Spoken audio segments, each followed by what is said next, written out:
Hello everyone, this is Sham Shubhroy Kormakar and welcome to my channel that is Reverberation Guidelines. So আজকের এই certain study of compound টপিকে আমরা discuss করব nitric acid নিয়ে and এই nitric acid সম্পর্কে আমরা বেশ কিছু পোর্শন জানবো যেটা মেইনলি কভার করছে ক্লাস 10 এর ডাব্লিউবি অ্যান্ড আইসিএসসি বোর্ডের বিশাল বড় একটা সার্টেন পার্টকে। সো বেসিক্যালি আমরা যদি নাইট্রিক অ্যাসিড সম্পর্কে জানতে চাই দ্য ফার্স্ট থিং আমরা এখান থেকে কনসেন্ট্রেট করব that is chemical formula. So chemical formula কি না, কেমিক্যাল ফর্মুলা বেসিক্যালি কীভাবে এই গোটা কম্পাউন্ডটা তৈরি হয়েছে। সো কেমিক্যাল ফর্মুলা বেসিক্যালি এটা কত না, this is HNO3। So number 1 আমরা এখান থেকে জানলাম। নেক্সট পার্ট আমরা যদি জানি এর nature, so it is acidic, কারণ এটা খুব ভালোভাবে আমাদেরকে H প্লাস ক্যাটায়ন দিতে পারে। So that's why this is highly acidic in nature. Number 3 যদি আমরা এর মলিকিউলার ওয়েট বের করি, সো মলিকিউলার ওয়েট কত হবে না, HNO3 যদি কনফিগারেশন আমরা দেখি, সো একটা হাইড্রোজেন, একটা নাইট্রোজেন আর 3খানা অক্সিজেন আছে। সো যদি এটাকে আমরা ক্যালকুলেট করি, সো আমরা মলিকুলার ওয়েট পাবো 63। ইন দ্য আদার হ্যান্ড আমরা যদি এর ভেপার ডেন্সিটি বের করি, সো আমরা জানি vapour density is nothing but half of the molecular weight, অর্থাৎ মলিকুলার ওয়েটের ঠিক হাফ, that is 63 divided by 2। So এটা যদি ক্যালকুলেট করা হয় দিস উইল বি 31.5। সো এই অবধি আমরা বেশ কিছু ডেটা পেলাম। নেক্সট, ইনিশিয়ালি নাইট্রিক অ্যাসিড কিন্তু পরিচিত ছিল অ্যাকোয়া ফর্টিস নামে। So initially it was known as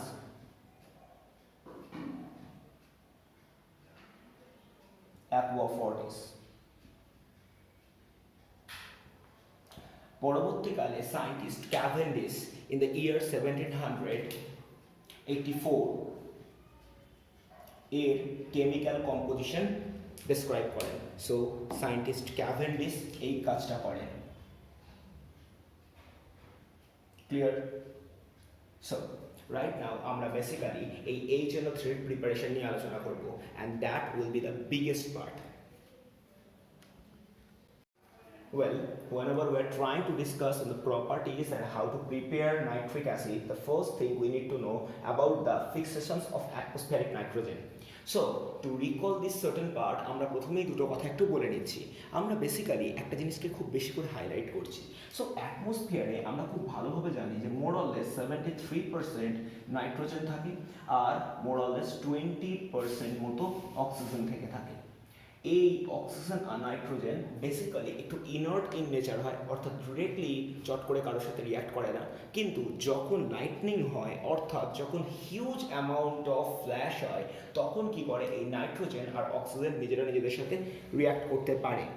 so basically এই পুরো প্রসেসটা 4টে ডিফারেন্ট স্টেপে হয়। সো নাইট্রোজেন আর অক্সিজেন নিজেরা নিজেদের সাথে রিয়াক্ট করে প্রোভাইডেড যখন নাকি লাইটনিং হয়। সো লাইটনিং হলে বেসিক্যালি এরা যেটা তৈরি করে that is nothing but nitric oxide.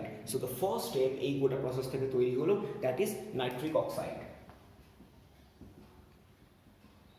Clear? Right now এই নাইট্রিক অক্সাইড কিন্তু ফার্দার অক্সিজেনের সাথে রিয়াক্ট করতে পারে and in this step this is very known compound একটা তৈরি করে। নাইট্রিক অক্সাইড অক্সিজেনের সাথে রিয়াক্ট করে নাইট্রোজেন ডাইঅক্সাইড তৈরি করে। এটা আমাদের জন্য খুব খুব পরিচিত একটা জিনিস।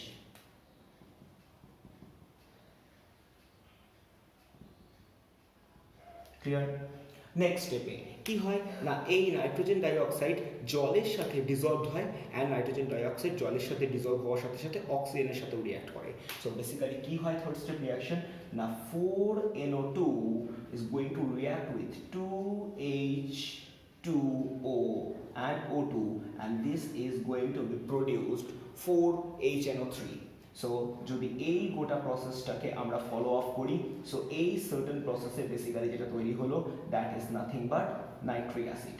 সো এইভাবে কি হয় না, অ্যাটমসফিয়ারিক ফ্রি নাইট্রোজেন রিয়াক্ট করে আলটিমেটলি নাইট্রিক অ্যাসিডে কনভার্ট হয়। So this is the fixations of nitrogen. শুধু এখানেই শেষ হয় না, পরের দিকে কি হয়, ডিউরিং অ্যাসিড রেন বা বৃষ্টির সময় কি হয়, এই গোটা HNO3 যেটা কিনা অ্যাটমসফিয়ারে ছড়িয়ে আছে সেটা কি করে গ্রাউন্ডে নেমে আসে, অ্যান্ড গ্রাউন্ডে থাকা ক্যালসিয়াম কার্বনেটের সাথে এটা পুরোপুরি রিয়াক্ট করে, অ্যান্ড সেক্ষেত্রে বেশ কিছু সলেবল নাইট্রাইট সয়েল তৈরি করে। So basically the last step reaction কি না, এই HNO3 is going to react with calcium carbonate, এবং এই গোটা প্রসেসে কি তৈরি হয় না, বেসিক্যালি এই গোটা প্রসেসে CaNO3 whole 2 plus H2O plus CO2, clear? So এই গোটা প্রসেসটা এক্ষেত্রে ফলো আপ হয়, এবং এই গোটা প্রসেসের জন্য আমরা কি বলতে পারি যে অ্যাটমসফিয়ারে যে ফ্রি নাইট্রোজেন আছে সেটা আলটিমেটলি সয়েলে এসে ডিজলভ হয়। So this is nothing but the fixations of atmospheric nitrogen. Clear আমার কথা?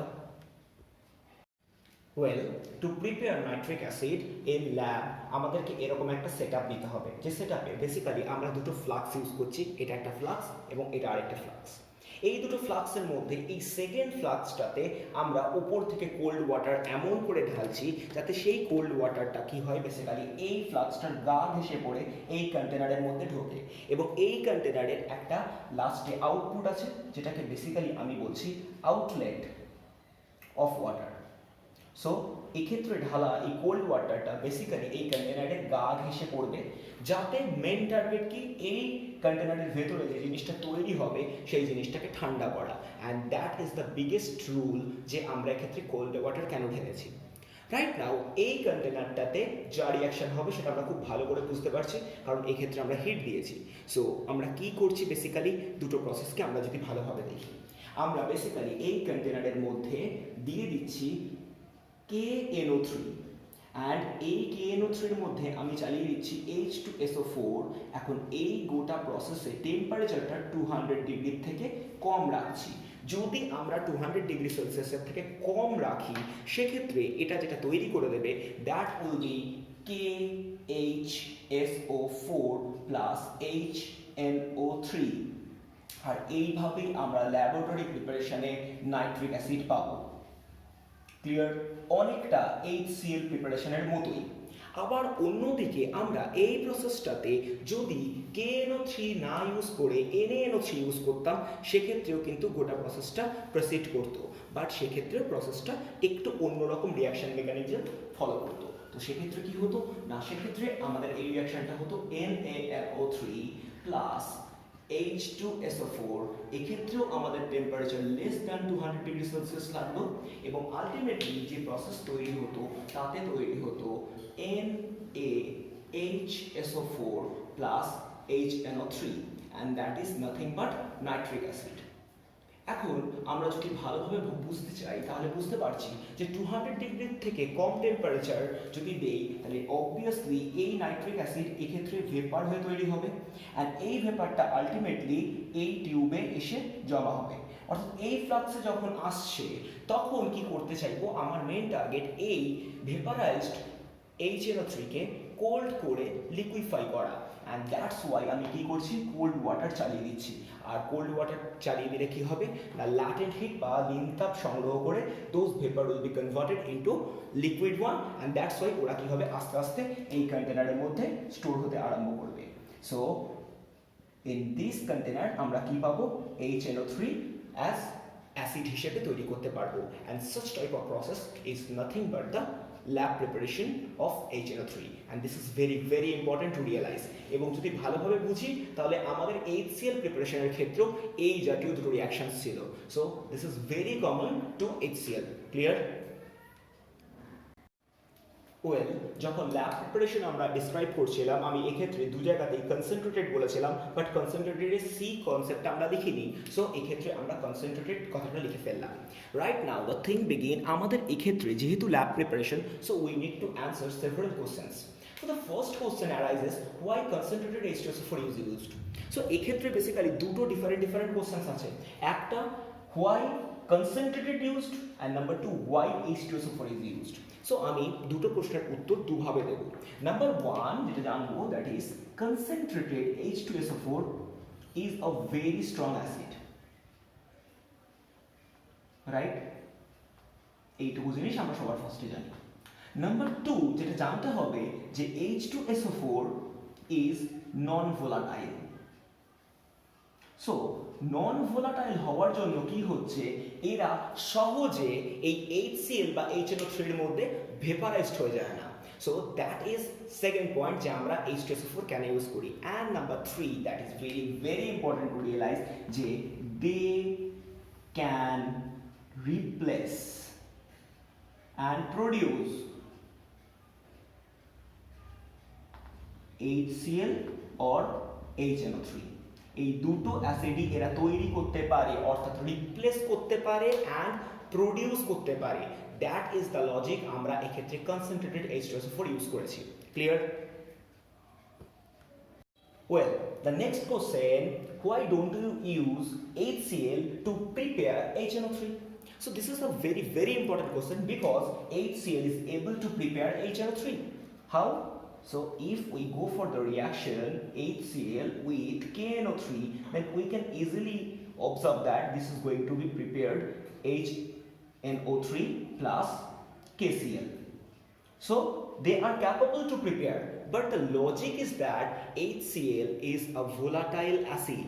So volatile acid হওয়ার জন্য কি হবে, যখনই আমি এটাকে প্রিপেয়ার করার চেষ্টা করব, এই ফ্লাক্সে থাকা HCl itself vaporized হয়ে HNO3 এর সাথে রিঅ্যাক্ট করে দেবে। So that is the logic আমরা এটা ইউজ করতে পারি না। বিকজ সো একটাই লজিক আছে যে HCl is a very volatile acid. Clear? Well, the next important question, that is, why don't we use higher temperature to prepare HNO3?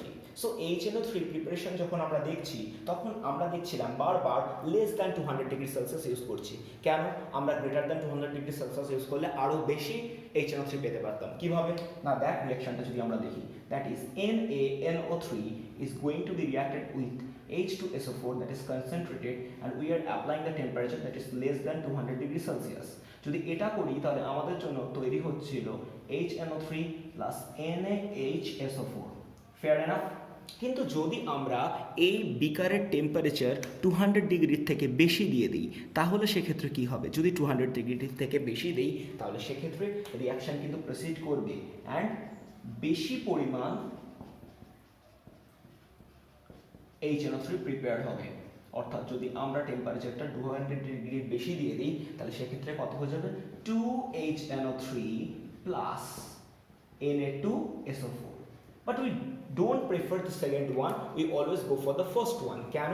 আমরা অবশ্যই এটাকে ইউজ করি, এটাকে ইউজ করি না। এর প্রধান কারণ জানতে গেলে আমাদেরকে তিনটে জিনিসকে মেনলি বুঝতে হবে। Well, to perform such type of reaction or preparations, we always prefer the temperature less than 200 degrees Celsius, not greater than 200 degrees Celsius. Basically, there are three main points. Number one, the glass flux may be damaged if the temperature is going to be increased more than 200 degrees Celsius. So it's a very, very useful point. Number two, more than 200 degrees Celsius, the decomposition of HNO3 may take place. That means HNO3 is going to be splitted up. And number three, if Na2SO4 is going to be prepared, it will create a hard crust on the surface of that flux, and that's why those cannot be removed, and after a certain while it will completely protect to appear the heat from the lower down position to upper down reaction. So the reactions is going to be slows down, and after a certain time the reaction is going to be completely stopped. So to prevent such type of phenomena, we usually prefer the total reactions to be occurred within the range of 200 degrees Celsius, not more than the 200 degrees Celsius. Clear? Well, the last part to prepare the nitric acid is known as the Oswald process, and এই Oswald process আমাদের জন্য অত্যন্ত সোজাভাবে আমি বুঝিয়ে দেবো, কারণ basically এটা 3 step reactions and তিনটে স্টেপ তিনটে ডিফারেন্ট চেম্বারে হয়। সো বেসিক্যালি আমি যেটা করবার চেষ্টা করছি, আগে সবার ফার্স্টে তিনটে চেম্বারের সাথে পরিচয় ঘটাচ্ছি অ্যান্ড প্রথমেই বলে দিচ্ছি ঠিক কি হয়। The first chamber is known as the catalytic chamber. So first chamber is known as catalytic chamber. কেন এটাকে ক্যাটালাইটিক চেম্বার বলে এটা যদি বুঝতে হয় তাহলে প্রথমে বুঝতে হবে যে এই ক্ষেত্রে আমরা একটা এক্সোথার্মিক রিঅ্যাকশন করি in presence of a catalyst platinum. Next চেম্বারে কি করি, এর যে প্রোডাক্টটা হয় এই প্রোডাক্টটাকে এই চেম্বারে পাঠিয়ে দিই, অ্যান্ড এই চেম্বারে বেসিক্যালি আমি যেটা করি সেটা হচ্ছে oxidation.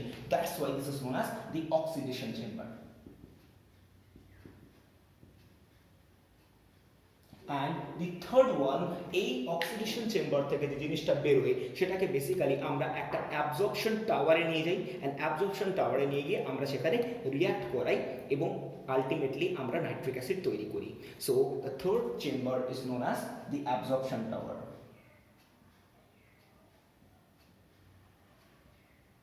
So this are the three steps. The first one আমরা এবার আলোচনা করছি ক্যাটালাইটিক চেম্বার নিয়ে। সো ক্যাটালাইটিক চেম্বারে আমরা বেসিক্যালি কি কি ইউজ করি আগে বলে দিই। সো আমরা এক্ষেত্রে ইউজ করি dry ammonia. I repeat again, dry ammonia. Next স্টেপে আমরা ইউজ করি ড্রাই অক্সিজেন। এখন এই দুটোই আমি ফার্স্টেই বললাম, এই দুটোর মেন কোয়ালিটি কিন্তু ড্রাই।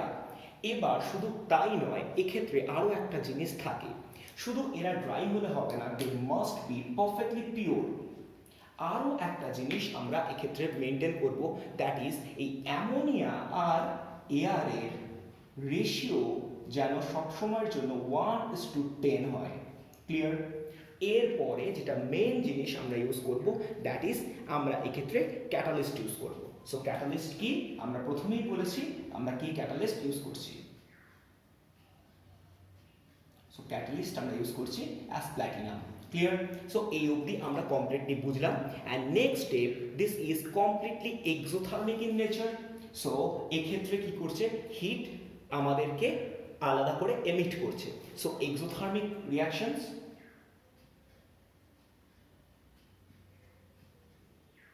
অ্যান্ড ডু রিমেম্বার এই গোটা প্রসেসটা প্রসিড করা হয় 700 to 800 ডিগ্রি সেলসিয়াস টেম্পারেচারে। সো এত কিছু ডেটাগুলোকে আমরা ফার্স্টে আগে বুঝে নিলাম। রাইট নাও আমরা কি করব, আমরা বেসিক্যালি এক্ষেত্রে রিয়াকশনটা দেখব। সো আমি রিয়াকশনস লিখছি এই নিচে, and this will be the end of catalytic chamber. Clear আমার কথা? সো কিভাবে রিয়াকশন হচ্ছে আমরা সেটা এবার দেখি। ওয়েল, আমি রিয়াকশনসটা নিচে দেখছি, তার কারণ আমার এখানে জায়গা নেই।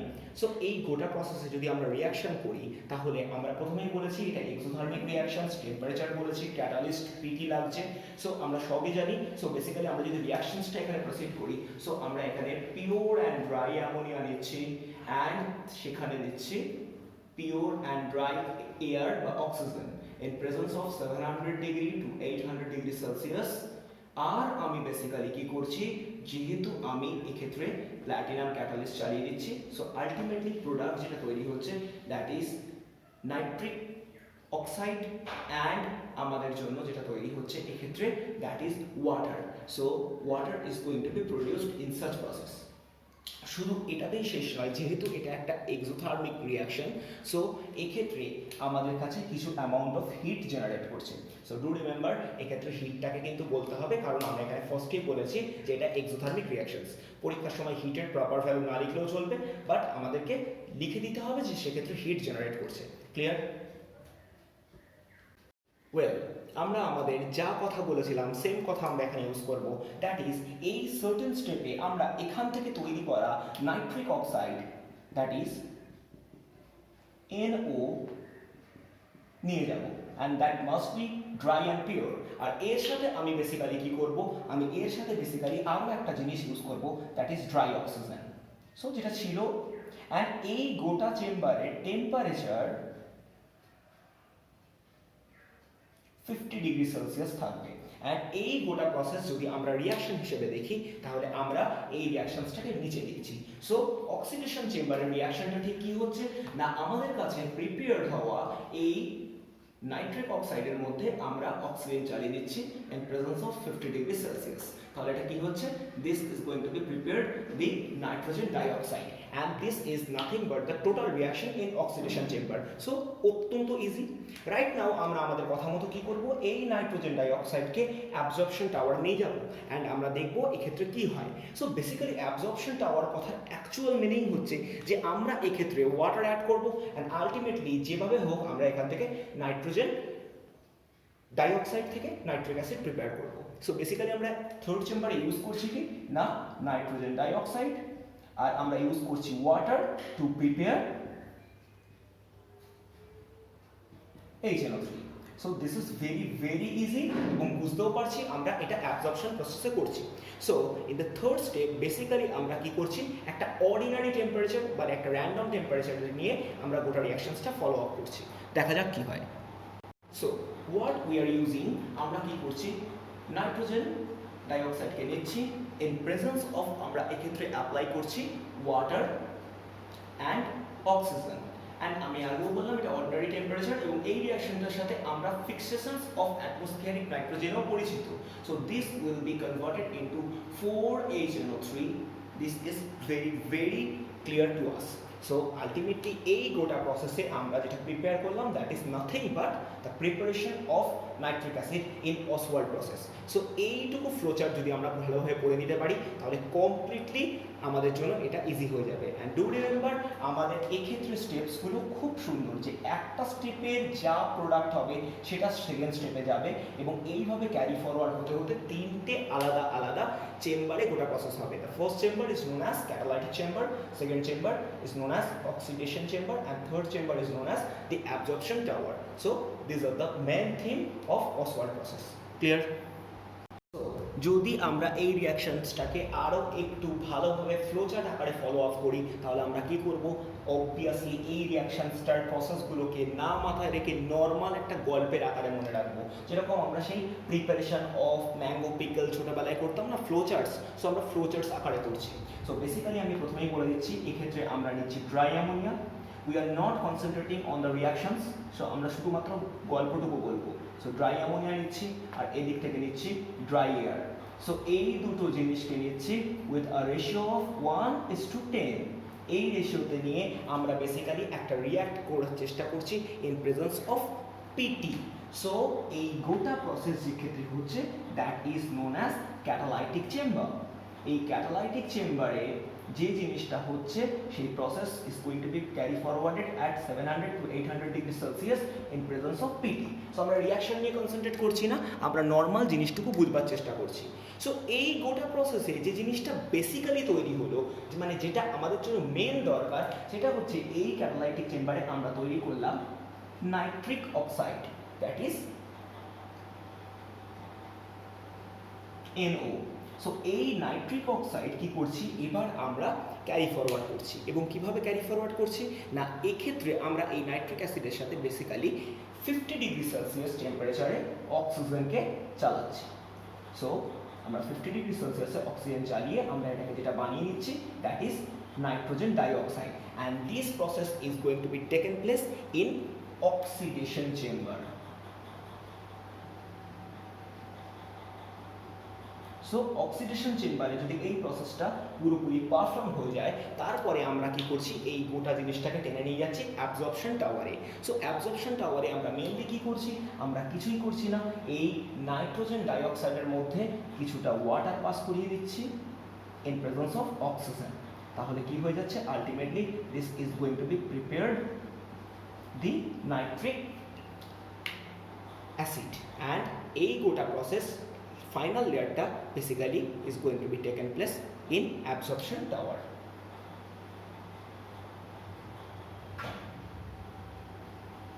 Clear? So I think it's enough for this video. আমি নাইট্রিক অ্যাসিডের প্রিপারেশনসগুলো নিয়ে আলোচনা করে দিলাম, and reaction mechanism is very easy. Within next video আমরা পুরোটা কমপ্লিট করে নেব, but do remember most of the reactions of nitric acid will be ditto similar with HCl। Next ভিডিওতে কথা হচ্ছে। See you in next video. Stay home, stay safe.